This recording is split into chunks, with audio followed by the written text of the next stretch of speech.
Então, Romanos 1, do 18 ao 25. Ok? Todo mundo terminou de ofertar? Ou alguém está ofertando ainda? Muito zero para colocar aí, eu posso esperar. Todos ofertaram? Então deixa eu orar. Pai, obrigado por essas ofertas. Nós oramos pedindo que o Senhor receba como um aroma suave diante do Senhor. Que seja recebido diante das suas narinas. Que seja recebido, Senhor, como agradável diante do Senhor. Como de fato precisa ser oferta de gratidão, de fidelidade. Porque o Senhor tem nos sustentado. Obrigado por esse trabalho, por essa obra, por esse ministério. O Senhor tem nos sustentado. Até aqui o Senhor tem nos ajudado. Cremos que foi o Senhor que iniciou a faísca, a chama que nos trouxe até aqui. Confiamos que o Senhor vai usar a palavra agora para continuar nos mantendo nessa semana, nesse mês, nesse ano, em nome de Jesus. Amém. Romanos, então, capítulo 1, a partir do versículo 18, diz assim, eu vou ler na NAA, Nova Almeida Atualizada, mas eu tenho uma NVI aqui junto também. Estamos precisando de alguma coisa? Tudo. É para avisar que tem salinha de 3 a 7? Hã? Isso, de 3 a 8. 7. 8. Vão lá com quem entende. No caminho, se acharem meus filhos, minha esposa teve uma crise de alergia, ela foi para casa e eles estão por aí. Se puderem não deixar eles irem embora, porque era para eu cuidar, mas eu não estou ali, eu não sei onde eles estão. Então, Romanos 1, 18. Diz assim, a ira de Deus se revela do céu contra toda a impiedade e injustiça dos seres humanos que, por meio da sua injustiça, suprimem a verdade. Pois, o que se pode conhecer a respeito de Deus é manifesto entre eles, porque Deus lhes manifestou. Porque os atributos invisíveis de Deus, isto é, o seu eterno poder e a sua divindade, claramente se reconhecem desde a criação do mundo, sendo percebidos por meio das coisas que Deus fez. Por isso, os seres humanos são indesculpáveis, porque, tendo o conhecimento de Deus, não o glorificaram como Deus nem lhe deram graças. Pelo contrário, se tornaram nulos em seus próprios raciocínios, e o coração insensato deles se obscureceu. Dizendo que eram sábios, se tornaram tolos e trocaram a glória do Deus incorruptível por imagens semelhantes ao ser humano corruptível, às aves, aos quadrúpedes e aos répteis. Por isso, Deus os entregou à impureza pelos desejos do coração deles, para desonrarem seu corpo entre si. Eles trocaram a verdade de Deus pela mentira, adorando e servindo a criatura em lugar do Criador, o qual é bendito para sempre. Amém. Essa é a palavra do Senhor. Amém? Irmãos, o título da mensagem de hoje, ela é inspirada num capítulo de um livro do Francis Schaeffer, e o título da mensagem vai se chamar Culpados e Sem Bíblia. Culpados e sem Bíblia. Se você olhar o contexto aqui que nós estamos em Romanos, o certo de você ler não seria começar aqui no versículo 18, porque a maneira que Paulo está escrevendo não tem uma divisão entre o versículo 16 e 17 e 18. É uma frase que está continuando. Mas tradicionalmente tem uma divisão, os esboços têm uma divisão, as bíblias de estudo, as pregações sempre fazem uma divisão aqui. Para o português dá para fazer essa divisão também, ok? Mas é importante perceber que tem uma continuidade muito forte no pensamento dali do versículo 16 e 17 com o versículo 18. Mas Ao mesmo tempo, nós precisamos entender a progressão e a mudança do pensamento. Qual é a mudança, qual é a diferença? A partir de agora, Paulo vai começar a tornar mais específico a pregação do Evangelho. Até agora, nós estamos recebendo de Paulo uma introdução ao Evangelho. Desde o primeiro versículo até o versículo 16, Paulo está nos introduzindo ao Evangelho de Deus. Ele está colocando aí as primeiras palavras, ele está trazendo de maneira resumida tudo que ele vai falar até o fim de Romanos. Mas agora, a partir do versículo 18, é como se ele diminuísse a velocidade, como se ele não falasse mais tão rápido e resumido tudo o que ele vai dizer, e agora ele vai te pegar pela mão e te levar passo a passo na revelação do Evangelho. Ou seja, ele vai te mostrar de maneira gradual e sistemática o processo para que você entenda o Evangelho. Muitas vezes nós sofremos na nossa vida porque nós não temos um entendimento processual do Evangelho. Temos um entendimento genérico do Evangelho. Mas o fato é que o Evangelho é uma mensagem com início, meio e fim. E agora, a partir do versículo 18, Paulo vai nos dar o início do Evangelho. E até o fim, Paulo vai nos mostrar tudo o que nós precisamos entender do seu Evangelho. Paulo usa essa expressão na Bíblia. A revelação que Deus me deu, o meu Evangelho. Então, a partir aqui, do versículo 18, nós vamos entender melhor o Evangelho de Paulo, que, óbvio, claro, é o Evangelho de Cristo, é o Evangelho de Deus. Quando nós falamos que é o Evangelho de Paulo, é a maneira que Deus se revelou para Paulo. Amém? Então, a maneira que eu vou explicar para vocês aqui hoje, ela vai ser dividida em 3 pensamentos, ok? O título da mensagem é Culpados e Sem Bíblia. E eu vou dividir em 3 partes. A primeira, culpados e sem Bíblia diante de Deus. Eu vou falar que nós estamos culpados diante de Deus. Segundo, culpados e sem Bíblia por causa da idolatria. É a causa da nossa culpa. E culpados e sem Bíblia e a consequência. Ou seja, eu vou explicar qual a consequência de estarmos culpados e sem Bíblia, ok? Então, primeira parte, diante de Deus, vou falar sobre diante de quem nós estamos culpados. Segundo lugar, a idolatria, ou seja, qual é a causa dessa culpa. E em terceiro lugar, a consequência dessa culpa, ok?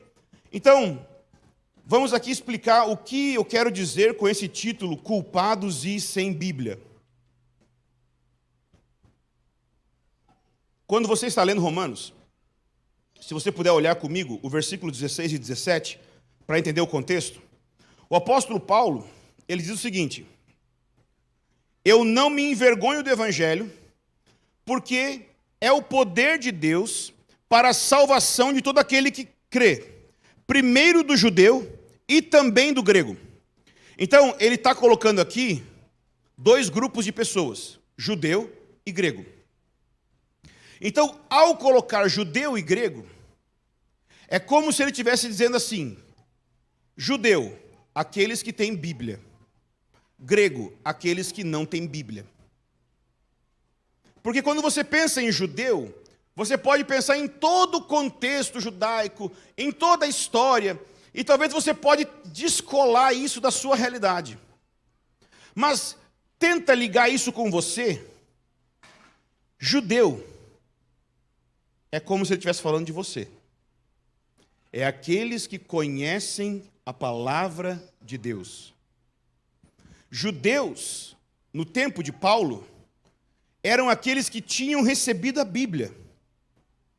Jesus tinha vindo e os judeus tinham a Bíblia. Eles conheciam a palavra de Deus, eles sabiam o que deveria de ser feito, eles sabiam quais eram os mandamentos de Deus. Mas, quando Paulo fala gregos, ele está aqui colocando todo o mundo pagão, não era apenas as pessoas da Grécia em si, Não eram as pessoas de um país chamado Grécia, mas ele está colocando aqui os pagãos como um todo. E aqui pagãos não é simplesmente pessoas depravadas, mas todos aqueles que não eram judeus, ou seja, de maneira bem simples, todos aqueles que não tinham sido afetados com a revelação de Deus para Abraão, todos aqueles que não tinham Bíblia, que não tinham tido contato com a Bíblia. E o que acontece é que aqui no versículo 18, até o versículo 32, ou seja, até o fim do capítulo 1, o apóstolo Paulo, ele vai endereçar o seu argumento aos gregos. Então você vê que ele diz, primeiro ao judeu e depois do grego, não é isso? Então, todo esse capítulo, até o fim do capítulo que eu estou lendo aqui para vocês, é como se Paulo estivesse mirando no grego. É como se Paulo estivesse falando com aqueles que não conheciam a Bíblia. E por que ele está fazendo isso? Tem dois motivos. Primeiro, porque ele está escrevendo para a igreja em Roma. Ou seja, ele está escrevendo para uma igreja que, claro, conhecia Deus, mas ela vivia num contexto de pessoas que não tinham Bíblia, que não conheciam a Deus. Ao fazer isso, ao escrever dessa forma, havia um público que estava lendo, que eram os judeus. E Paulo bate forte e bate colocado. Bate muito. Por quê? Porque ele bate em 3 pecados específicos. 2 deles vão ser falados semana que vem. Um a gente vai começar a tocar hoje. Idolatria, vício em sexo e homossexualismo. Ele bate nesses 3 pecados, porque esses 3 pecados eram característicos daqueles que ele chama de grego, mas basicamente eram os pagãos, os não-judeus. Eram característicos para os judeus. Os judeus, quando olhavam para os não-judeus, eles chamavam por esses 3 pecados. Eram os pecados característicos dos gentios. Os judeus cometiam muitos pecados, mas esses 3 pecados, eles não eram característicos, pelo menos para os judeus. Eles entendiam que não eram característicos deles. Adultérios, homossexualismo e idolatria. Ok? O que Paulo está fazendo? Ele vai até o fim desse capítulo e é como se os judeus estivessem aplaudindo. Só que ele vai chegar no capítulo 2 e ele vai fazer o quê? Olha o capítulo 2 aí, está aberto essa Bíblia? Ele vai dizer o que no capítulo 2? Ele diz assim, portanto, e aqui em Romanos tem muito isso, portanto, logo, pois, porque, tem muita conclusão lógica. Ele fala, portanto, você que julga os outros é indesculpável. O que ele fez aqui? Ele pegou o judeu que estava aplaudindo, que ele estava batendo nos outros e falou, e você, ô religioso, que está aplaudindo que eu estou batendo nos outros, agora chegou a tua vez. Entendeu o que ele fez? Ele ficou batendo no pagão, deixando o judeu rir. Aí ele falou, agora chegou a tua vez. Agora tu está achando que porque tu tem Bíblia tu é melhor? Então, ele começa a falar primeiro para um grupo, dizendo, vocês estão culpados e sem Bíblia. Ou seja, culpa vai ser o assunto de Paulo até o fim do capítulo 3. Até o fim do capítulo 3, tem um assunto só aqui. Culpa. Você sofre com culpa? Eu sofro. Bastante. A culpa ela pode se apresentar de várias formas. Você pode nunca sentir culpa, mesmo sendo culpado de algo que você fez. Isso é um grande problema. É uma psicopatia. Você pode cometer um homicídio e não sentir a culpa do homicídio que você cometeu. Mas pode ser que você viva o contrário disso. Você pode sentir culpa por não ter feito nada, mesmo não tendo feito nada, sentir muita culpa. Ou seja, você tem o sentimento desassociado de um fato. Também é muito ruim. A culpa, ela pode ser real ou irreal. Existe o sentimento de culpa e existe a culpa como um fato. Paulo está tratando aqui de uma realidade muito profunda. Ele não está tratando simplesmente da experiência de sentir culpa. Nós, os cristãos, nós, da nossa geração, sofremos muito com o sentimento de culpa. Nós nos sentimos culpados porque não temos a carreira que nós gostaríamos de ter. Nós nos sentimos culpados porque nós não fizemos a faculdade que deveríamos de fazer. Não temos o casamento que nós gostaríamos de ter. Nós nos sentimos culpados porque nós não temos o corpo que nós gostaríamos de ter, porque não temos o rosto como nós gostaríamos de ter, porque não temos o cabelo como nós gostaríamos de ter, porque não temos o carro como nós gostaríamos de ter, porque não temos os filhos como nós gostaríamos de ter, porque não temos as roupas como nós gostaríamos de ter, porque não moramos na cidade que nós sonhamos em morar, porque a nossa conta bancária não tem o quanto de dinheiro que nós sonhamos sempre em ter, porque nós estamos numa idade específica e não chegamos naquela classe social que nós pensamos há 20 anos atrás, que quando nós estivéssemos nessa idade, nós estaríamos naquela classe e teríamos obtido aqueles sonhos. Então nós nos sentimos culpados e temos sofrido constantemente pensando: eu sou uma falha, eu sou uma farsa, não deu certo. Para completar, alguns de nós sentem essa culpa, mas são novos, estão aí na casa dos 20, e aí, ainda não sentem a culpa tão forte quanto os mais velhos. Eles sentem culpa misturada com uma pressão boba, porque eles ainda acreditam no discurso motivacional. Naquele discurso que, ao invés de falar, creia em Cristo, diz creia em si mesmo.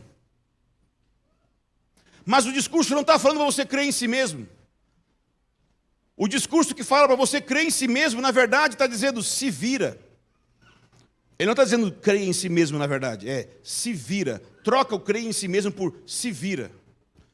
Esse é o evangelho do autoajuda. É se vira, bro. Ao invés de estar dizendo Cristo te ama, ele está dizendo, dá teus pulos que ninguém está aqui para te ajudar. Se vira.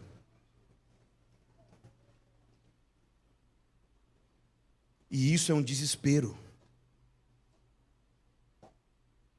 Porque você não vai conseguir.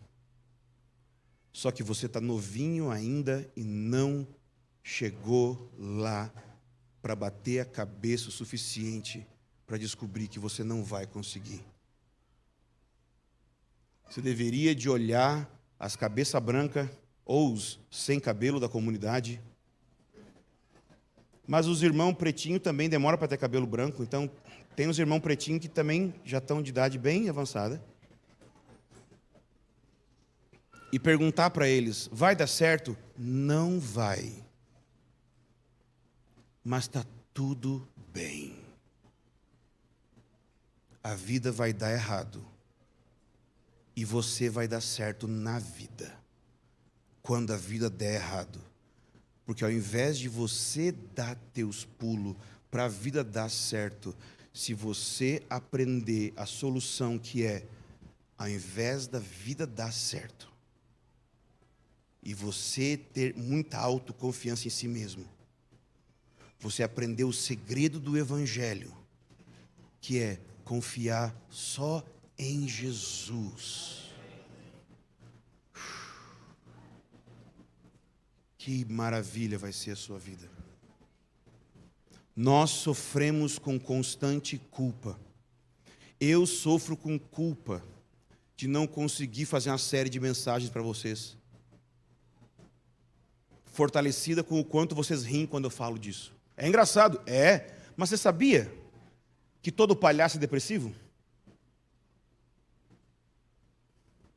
Já parou para pensar nisso? Entendeu o que eu quis dizer ou não? Você está rindo, mas enquanto você ri, aquele que contou a piada, na verdade está morrendo. Faz anos que eu estava morrendo.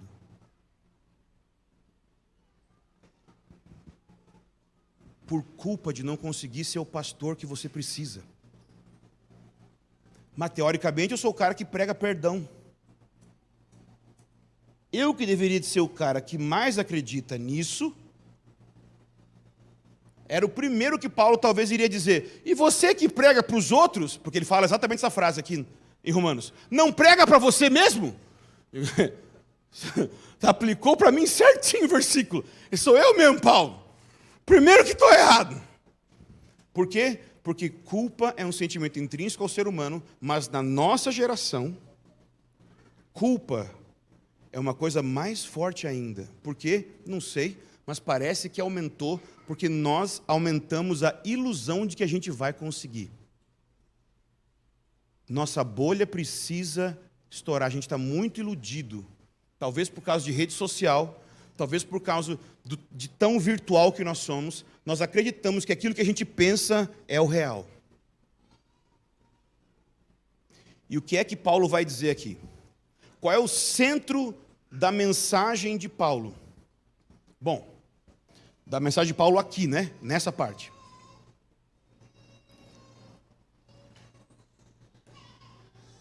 É que você é indesculpável. Aqui,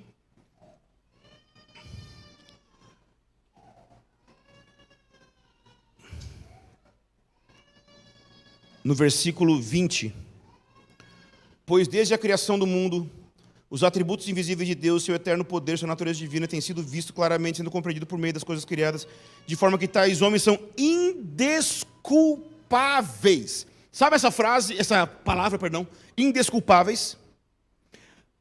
Enquanto eu li o texto, para mim ela saltou como sendo o centro dessa passagem.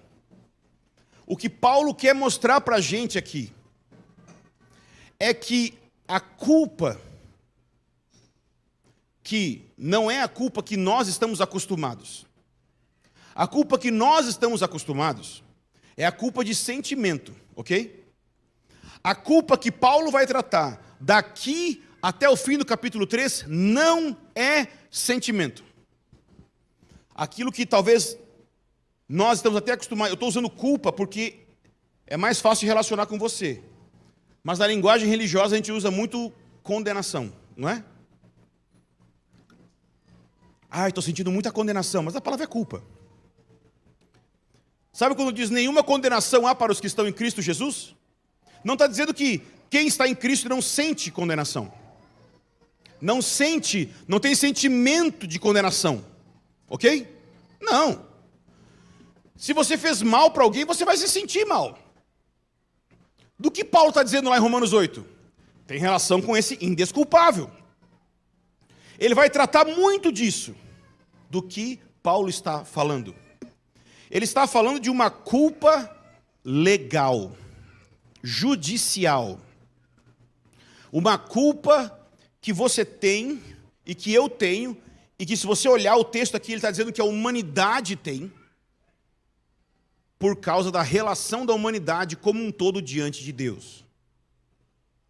E ele está dizendo o seguinte: nós somos indesculpáveis. E esse indesculpável aqui é aquele indesculpável assim, que se você anotar direitinho e fizer um storyzinho e um videozinho no Reels essa semana, vai bombar e seu perfil vai explodir nas mídias sociais essa semana. Por quê? Porque esse versículo é aquele versículo que ninguém entende e que se você postar e escrever essa semana nas redes sociais, você vai virar a internet do lado avesso. Por quê? Porque lembra quando seus amigos perguntam para você o seguinte: mas vem cá, E os índios que nunca ouviram falar de Jesus? Se eles morrer, vão para o inferno? Já ouviram essas perguntas? E as pessoas que nasceram muito antes de Jesus ter vindo e moravam no Brasil, no Egito, sei lá, e tal, vão para o inferno? Já viram essas perguntas? Ou já tiveram essas perguntas? Hoje você vai receber a resposta. Resposta: vão para o inferno. Meu Deus, mas isso é injusto. Indesculpável! Gritei, ó, mas estou bem, tá? Não tô surtado. Foi só unção mesmo. Indesculpável. O que Paulo está dizendo aqui é que pessoas sem Bíblia, pessoas que nunca tiveram contato com a revelação de Deus, com o Evangelho, pessoas que nunca ouviram a pregação do Evangelho, pessoas que nunca tiveram contato com a Bíblia, elas também são indesculpáveis. Elas não têm como ter nenhuma base para dizer para Deus que é injusto elas serem condenadas ao inferno, dizer que é injusto elas não conhecerem a Deus, é injusto elas, não conhecerem a Deus, que é injusto elas serem condenadas ao inferno. Por quê?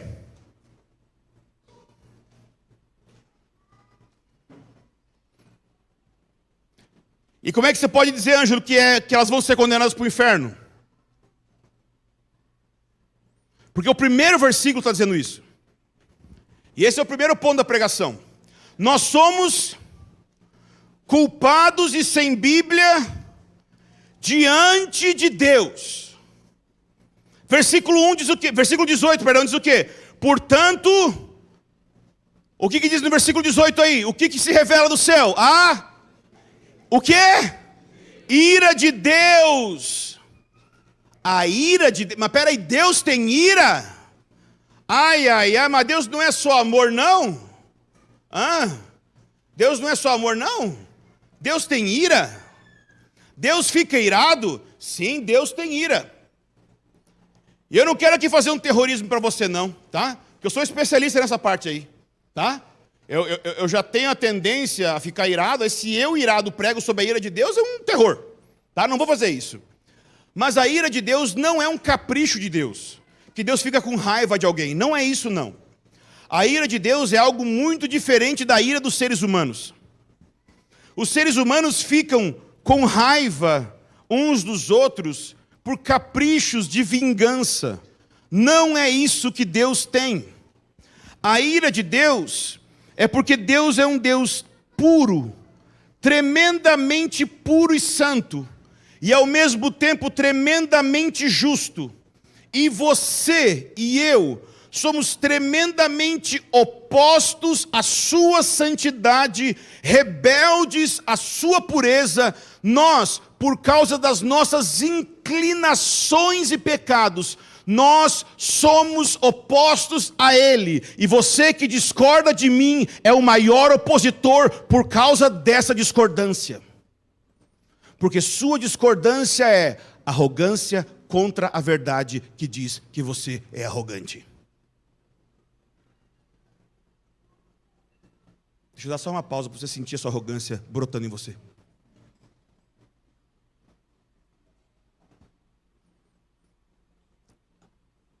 Ira de Deus. Mas não parece exagerado? Ira. E aí? A Bíblia está dizendo: a ira de Deus se revela dos céus. Isso está em contraste com os versículos anteriores, porque diz o quê? Que a justiça de Deus se revela no Evangelho. A justiça que se revela no Evangelho, nos versos anteriores, está contrastada com a ira de Deus que se revela do céu.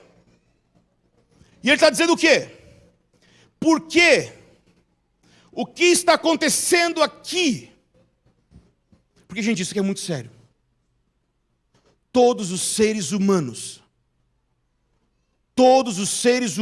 que nascem, nascem debaixo desse grandíssimo problema.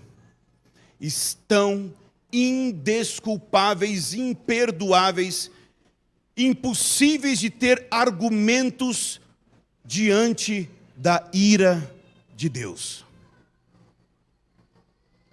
E se você pensa que a ira de Deus passa, se você chegar para Deus e falar assim: ah, Deus, mas é que eu não tinha intenção. Eu quero que você pense assim: ó Deus, eu errei, mas eu não tinha intenção de errar. Eu quero que você se imagine diante de um policial, e aí você atropela alguém, e você fala: foi sem querer, eu não tinha intenção. Aí o policial vai dizer: nossa, tudo bem. Você acha que o policial vai dizer que está tudo bem? E se você acha que o policial não vai dizer que está tudo bem, por que que Deus tem que dizer? Por que que você bota Deus lá embaixo, acima do policial? Por que que você trata Deus num nível tão baixo e gospe na honra e na glória de Deus? E acha que vai ter saída para você?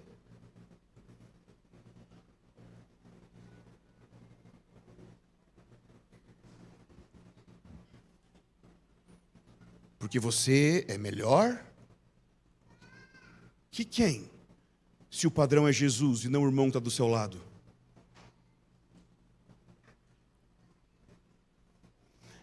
Todos são indesculpáveis. Por quê?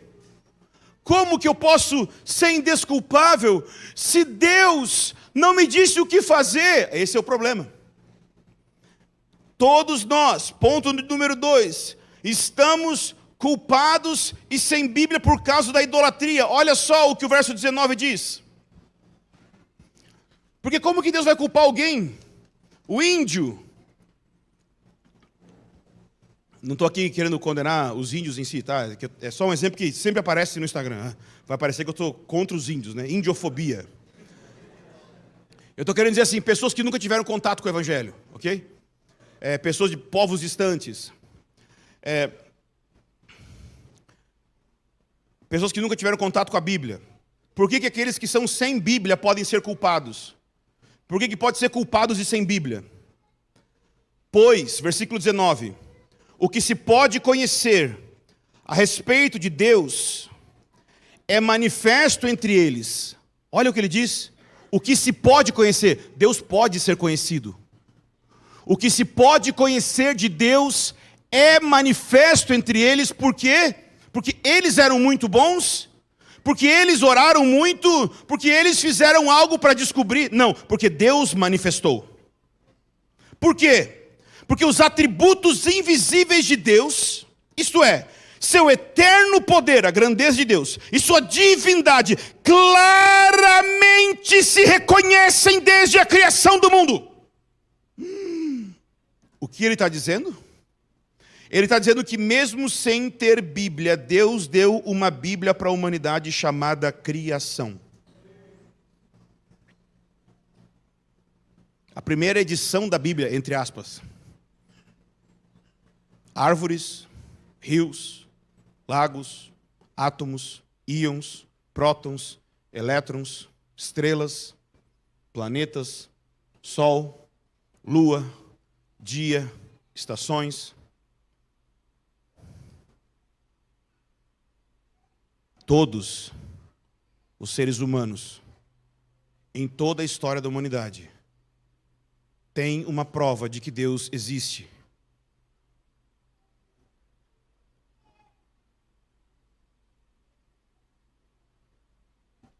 Por isso, Paulo está dizendo o quê? Olha só. Versículo 20. Porque os seus atributos invisíveis, porque os atributos invisíveis de Deus, isso é, o seu eterno poder e divindade, claramente se reconhecem desde a criação do mundo, sendo percebido por meio das coisas que Deus fez. Por isso os seres humanos são indesculpáveis. Você está vendo? Por que que os seres humanos são? Porque muita gente diz assim, Deus se revela na criação. Viu? Tem revelação de Deus da criação. Sim. Então quer dizer que o índio e o... Falei o índio de novo. É porque eu sou brasileiro. Povos antigos para mim são os índios, mas... Os povos antigos, então, se eles olhassem na criação... Sim, não tem nenhum versículo dizendo que os povos antigos iriam olhar na criação e serem salvos. A revelação de Deus, no passado, é suficiente para condenar. A revelação geral de Deus em toda a criação é suficiente para dizer: todos são indesculpáveis. Somente a revelação especial de Deus na pessoa de Jesus Cristo é suficiente para a salvação. Somente em Jesus há salvação. Versículo 21. Olha o que ele diz. Porque tendo o conhecimento de Deus, Paulo está afirmando que os pagãos da sua época tinham o conhecimento de Deus, não o glorificaram como Deus. O que ele está dizendo? Ele está falando sobre adoração.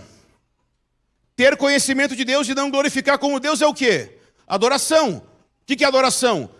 É corresponder à revelação de Deus. Então Deus se revela tendo conhecimento de Deus e eu adoro, glorifico como Deus, eu correspondo. E ele está dizendo o quê? Que eles receberam isso. Esse é o sentido da vida. É você conhecer a Deus, você receber o conhecimento de Deus e você corresponder vivendo para a glória dele. E ele está dizendo o quê? Que essas pessoas receberam de Deus aquilo que elas precisavam para viver. Tendo conhecimento de Deus, não glorificaram a Deus e nem lhe deram graças. São duas coisas diferentes. Por quê? Quando você não glorifica a Deus, significa que você não vive para a glória dele. Você não vive para o alto. Mas quando você não dá graças, você não gosta daquilo que você tem. Você cobiça. Ah, essa água. Ah, coisa. Esse ministério que Deus me deu. Ah, essa esposa. Ah, essa família. Quer a cura para o teu adultério? Começa a dar graças a Deus pela esposa que você tem. Quer a cura para todos os problemas que você tem de finanças? Começa a dar graças a Deus pelo quanto de dinheiro você tem. Quer ter a cura? Me falta isso, me falta aquilo. Começa a dar graças a Deus pelas coisas que você tem. Às vezes Deus pode te dar muito mais, mas às vezes Deus pode te dar um coração que consegue se contentar com menos. De um lado, eles não glorificavam a Deus, mas de outro, eles não davam graças por aquilo que Deus tinha dado para eles. Ou seja, Deus deu a água. De um lado, eles tinham que, olhando para a água, conhecer Deus, ver a glória de Deus na dádiva da água e viver para a glória de Deus pela dádiva da água. Esse é um lado. Mas do outro, eles tinham que ser gratos a Deus e administrar a água que eles tinham, agradecer a Deus e não usar a água de maneira incorreta e servir os outros, não ser viciado e beber toda a água só para si, e cuidar da água e não poluir a água, entendeu? Eles viviam para a glória de Deus, primeiro mandamento, e eles iriam cuidar dos outros, segundo mandamento. É isso que eles tinham que fazer. Mas o que aconteceu? Foi isso que aconteceu? Não. Pelo contrário, se tornaram nulos em seus próprios raciocínios. E aqui, Paulo não está sendo nem um pouco educado. Por quê? Porque o que está em jogo aqui, para essas pessoas em Roma, é um monte de filósofos daquela época. Não é só os vizinhos. Ele está colocando a humanidade toda. Ele está colocando imperadores. Ele está colocando filósofos. Ele está dizendo, esse monte de gente que se diz inteligentinho, Eles são nulos em seus raciocínios. O seu coração insensato, ele está chamando aquela geração de burra. Se obscureceu, se dizendo sábios, se tornaram tolos. Por quê? Porque eles não sabem fazer 2 mais 2? Porque eles não sabem filosofar sobre a vida? Não.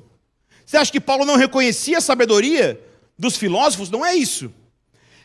É que Paulo sabia diferenciar entre eles serem inteligentes filosoficamente e sábios para a verdadeira sabedoria. Olha o que ele diz. Eles trocaram a glória do Deus incorruptível por imagens semelhantes ao ser humano corruptível, às aves, aos quadrúpedes e aos répteis. Ou seja, Deus deu a eles presentes a criação. Mas ao invés deles olharem para a criação e perceberem Deus e viverem para a glória de Deus, o que foi feito? Eles pegaram aquilo que revelava a glória de Deus e, vendo a glória de Deus revelada, adoraram o objeto que revelava a glória de Deus.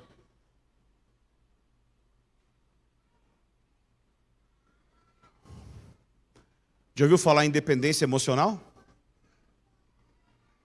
Dependência emocional é só um termo que o teu psicólogo está usando para o termo que o seu pastor vai usar para a idolatria. Vou voltar e repetir. Já ouviu falar em dependência emocional?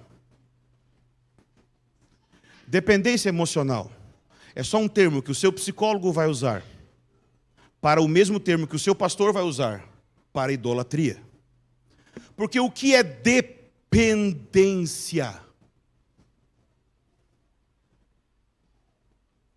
É de onde eu estou recebendo o meu sustento, minha salvação.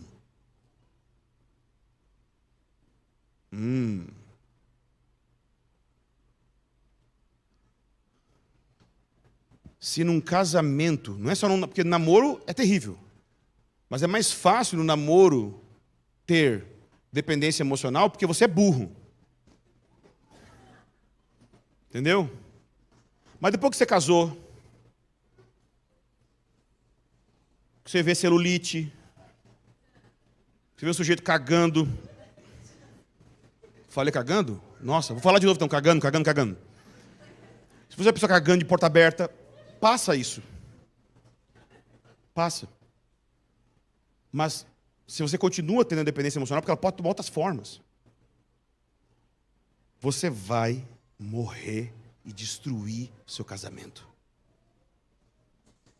Só que você pode ter isso com o seu pastor. Você pode ter isso com seus amigos. Você pode ter isso com uma série de outras pessoas. Você pode ter isso com seus pais que já não vivem com você há muito tempo. Você pode ter isso com pessoas que já morreram.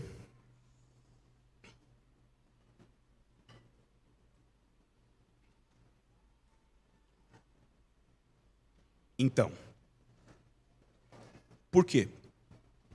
Porque você olhou para alguém que de alguma forma foi para você um espelho de algo de Deus, espera-se, e você, ao invés de captar a glória de Deus ali, e perceber aquela revelação de Deus, e usar como trampolim para conhecer a Deus, você fixou no objeto e ali você ficou. Ao invés de você ver no cônjuge, ver no seu filho, ver naquele emprego, ver naquele esporte, ver em qualquer coisa, um trampolim para a glória maior que estava revelada por detrás, você ficou no objeto. E você quer isolar aquela experiência como sendo aquilo ali a fonte de significado, aquilo ali a fonte de alegria, e é dali que eu recebo minha alegria, minha satisfação, meu prazer. Pode ser ministério, pode ser casamento, pode ser qualquer coisa, pode ser trabalho, qualquer coisa. Eles pegaram aquilo que Deus criou para revelar a sua glória, mas transformaram isso como sendo seu Deus. Eles trocaram a glória de Deus por imagens. Sabe o que significa? Sempre que você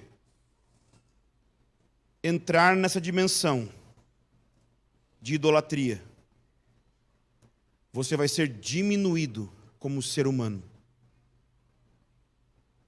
Sempre que você entrar nessa dimensão de dependência emocional de qualquer coisa, você vai ser diminuído. Qual é o melhor exemplo de dependência emocional que existe? O melhor, não o pior.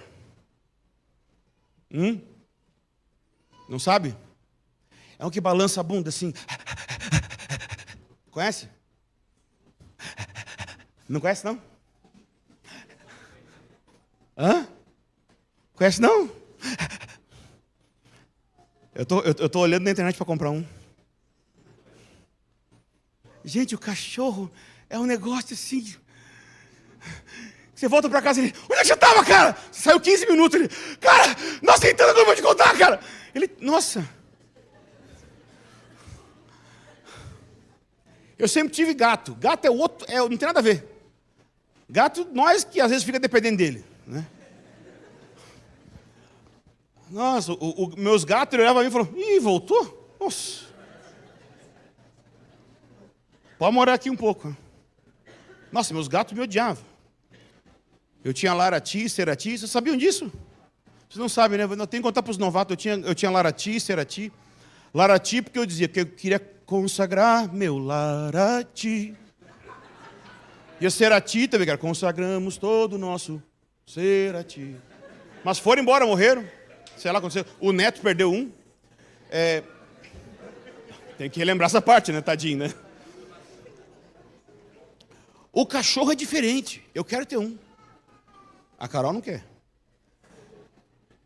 Mas tem que usar do complementarismo para... Não.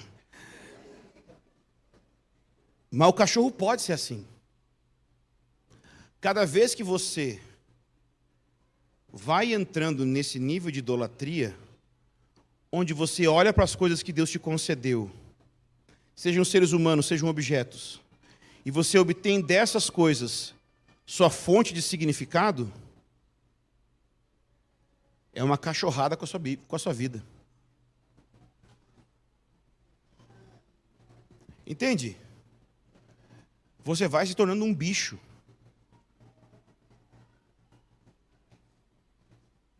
Você vai se tornando um animal.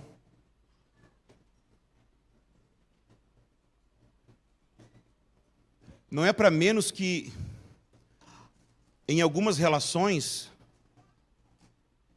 você dizer não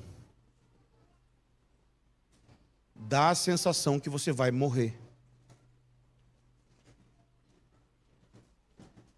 Por quê? A sensação de morrer, na verdade, tem um outro nome, chama ansiedade.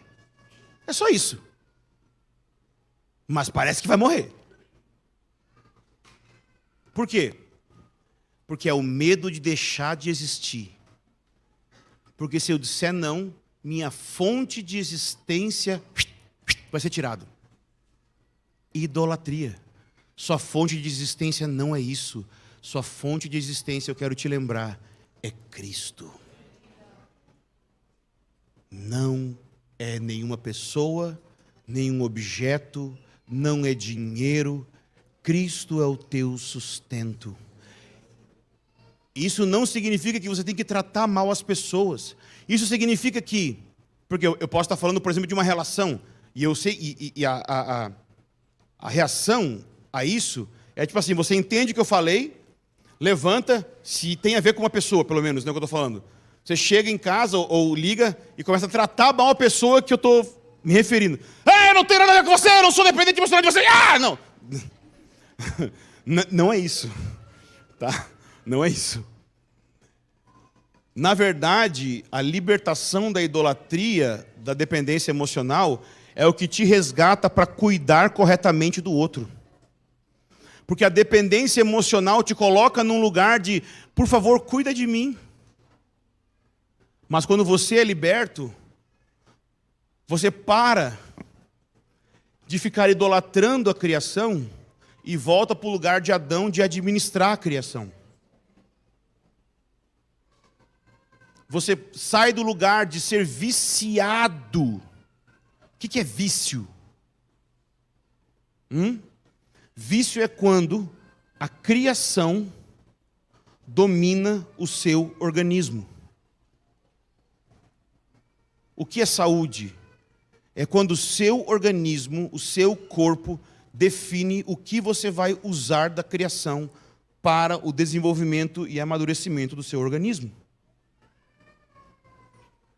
Quando você para de idolatrar a comida, é quando a comida não vai mais definir que horas você vai comer. Você não tem que comer quando tem fome, e você não tem que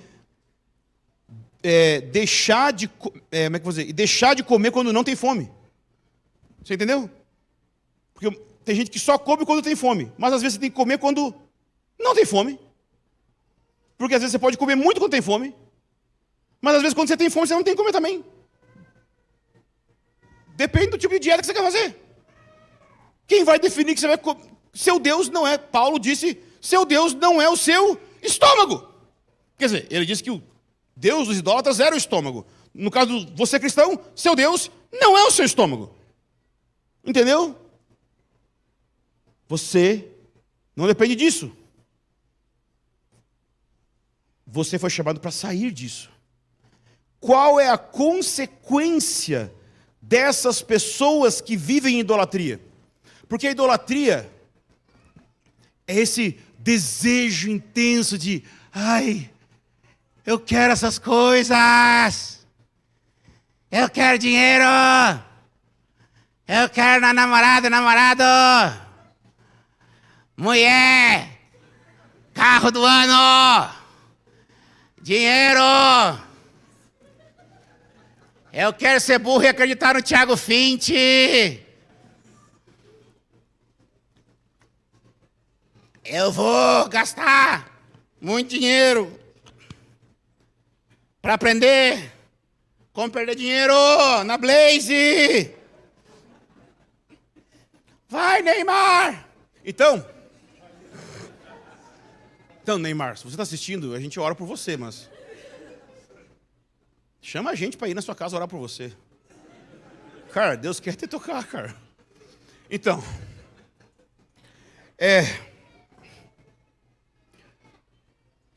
nós queremos muito, nós temos desejos intensos por todas as coisas que Deus criou.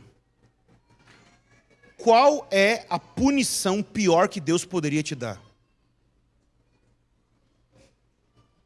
Qual poderia ser o pior castigo que Deus poderia te dar por essa idolatria? Essa é a terceira parte e final. Nós somos culpados e sem Bíblia. Qual é a consequência? Versículo 26 diz assim: por causa disso, Deus matou eles. É isso que diz? Não? Deus fez o quê? Os entregou ao quê? Deus entregou eles ao exatamente o que eles queriam. Deus entregou eles às paixões do seu coração. Eles queriam tanto que Deus entregou eles às paixões do seu coração.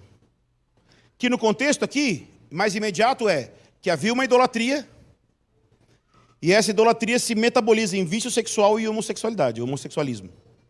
Ok? Mas é porque é no contexto de paganismo daquela época. Só que no seu contexto, pode ser qualquer outra coisa. Porque depois, se você olhar lá para frente, ele vai colocar muitos outros versículos, muitos outros pecados. Ele vai falar de calúnia, de bisbilhoteiro, de gente insolente, de gente arrogante, de gente que pratica o mal, gente que é desobediente aos pais, gente que não tem amor pela família. Então, assim, Não é um pecado em detrimento do outro. Qual é a maior punição que Deus poderia te dar?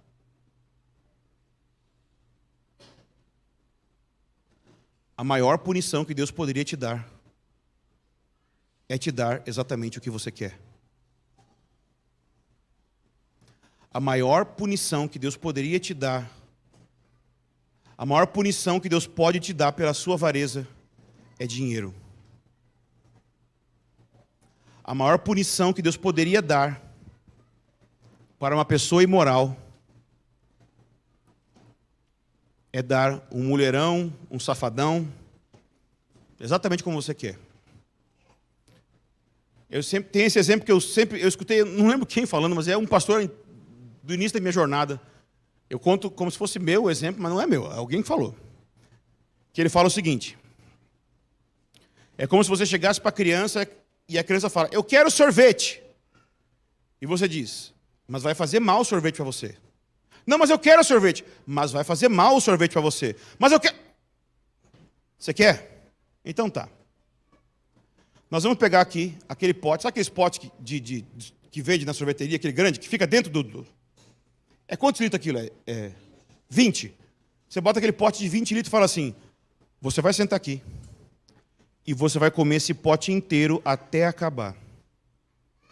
E enquanto você não terminar esse pote inteiro, você não vai sair daqui. E talvez essa é a história de vários de nós aqui. É que talvez a maior punição que nós vemos é o próprio pecado que nós estamos vivendo, ou que nós vivemos no passado.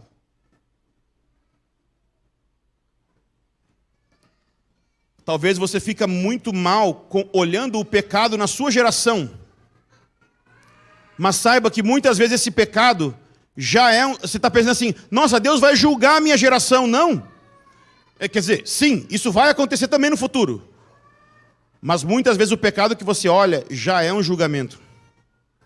É Deus entregando as pessoas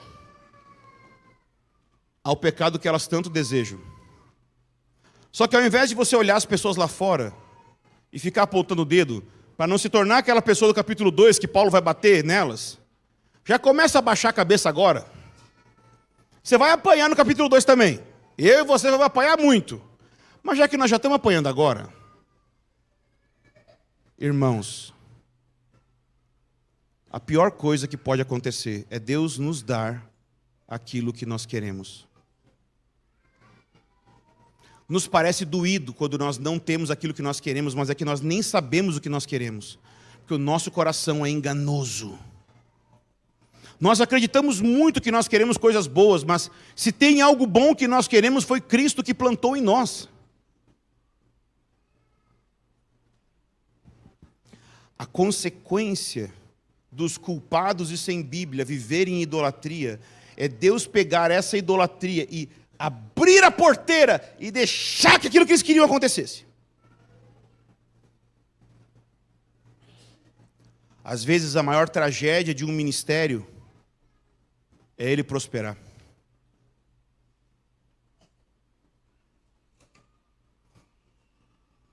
Às vezes a maior tragédia de uma empresa é ela prosperar. Às vezes a maior tragédia de um solteiro é ele casar.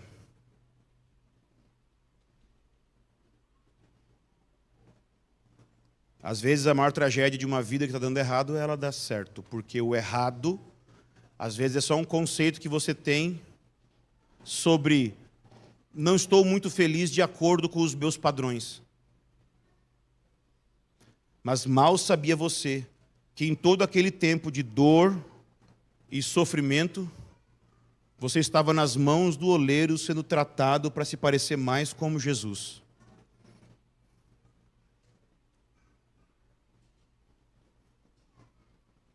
Então Paulo, ele está falando para essas pessoas que elas estão culpadas, elas estão sem defesa, elas não conseguem provar a racionalidade das suas ações, a necessidade das suas ações, elas estão culpadas e sem Bíblia. Elas estão culpadas diante de Deus. Elas estão culpadas por causa da sua idolatria. E a consequência é que Deus entregou elas ao desejo do seu coração. A situação é terrível.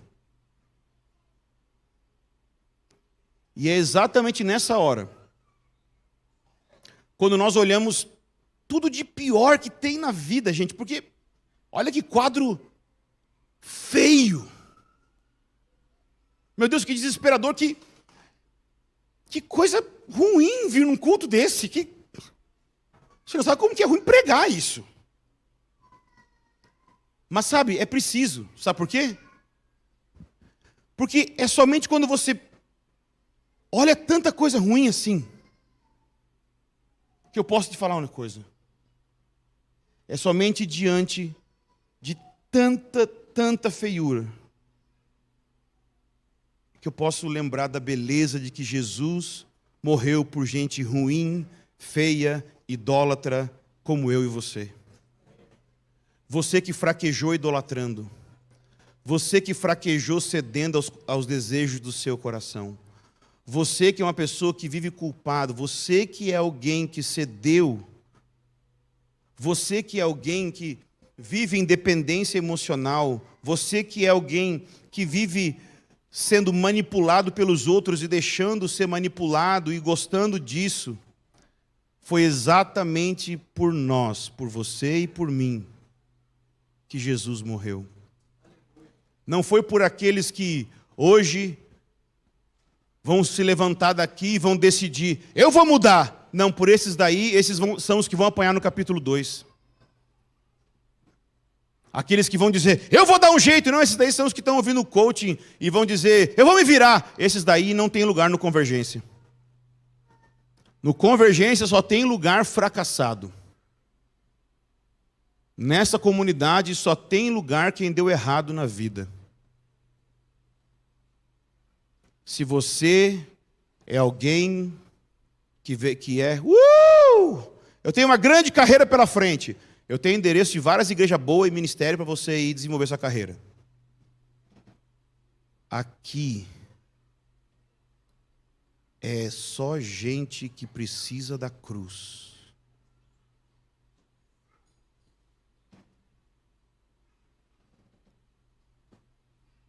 Se você sabe que quando você olha para dentro de você, você tem certeza de que no que depender de você, vai ser um fracasso. Bem-vindo à família. Nós queremos nos reunir ao redor da cruz e falar para Jesus, Jesus, como um rio, faz teu sangue jorrar sobre nós. Faz tua graça chover sobre nós. Jesus, por favor, faz a sombra da cruz pairar sobre nós. Jesus, por favor, com as suas mãos que foram cravejadas, segura nas minhas mãos que tanto pecam. Jesus, me abraça de novo. Faz meu coração queimar com a piedade santa do céu. Jesus, o meu coração, que está tão morto por causa do pecado, pode ressuscitar se você soprar a vida mais uma vez, Jesus. Irmãos, nós não viemos aqui para prometer para Jesus que nós vamos dar certo. Nós viemos admitir para Jesus a nossa morte. Nós viemos aqui admitir para Jesus a nossa fraqueza. Nós não viemos aqui ouvir uma palestra motivacional dizendo, se vira, você vai conseguir. Nós viemos aqui diante de Jesus dizer, ai de mim.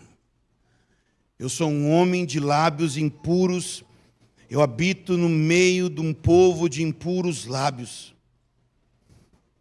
Nós viemos aqui para dizer, miserável homem que sou, quem me livrará do corpo dessa morte? Mas também nós vamos dizer, Graças a Deus por Jesus Cristo. Nós não viemos aqui para, no fim do dia, ter uma história para contar da jornada do herói, do grande pastor que vocês tiveram, mostrando como que ele foi um herói montando um super ministério.